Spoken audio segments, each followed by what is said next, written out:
మహానగరంతో డైరెక్టర్గా ఎంట్రీ ఇచ్చిన లోకేష్ కనగరాజ్ ఖైదీ సినిమాతో మంచి గుర్తింపు తెచ్చుకున్నారు. మొదటి 2 సినిమాలకు వేర్వేరు మ్యూజిక్ డైరెక్టర్లతో పనిచేసిన లోకేష్ మూడో సినిమా మాస్టర్ నుంచి అనిరుద్ రవిచంద్రతో కలిసి పనిచేయడం మొదలుపెట్టారు. ఆ తర్వాత వచ్చిన విక్రమ్, లియో, కూలీ సినిమాలకు కూడా అనిరుద్నే మ్యూజిక్ ఇచ్చారు. తాజాగా ఓ ఇంటర్వ్యూలో లోకేష్ మాట్లాడుతూ ఇకపై అనిరుద్ కాకుండా వేరే ఎవరితోనూ పనిచేయనని స్పష్టం చేశారు. నేను సినిమాలు చేసేంత కాలం అనిరుద్తోనే పనిచేస్తాను అని ధైర్యంగా చెప్పేశారు. ఇక ఖైదీకి అద్భుతమైన బ్యాక్గ్రౌండ్ స్కోర్ ఇచ్చింది శామ్ సిఎస్.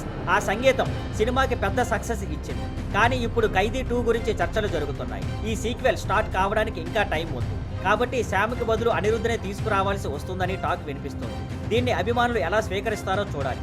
అదే సమయంలో ఏఐ తనకు ఎలా ఉపయోగపడుతుందో కూడా లోకేష్ వివరించారు.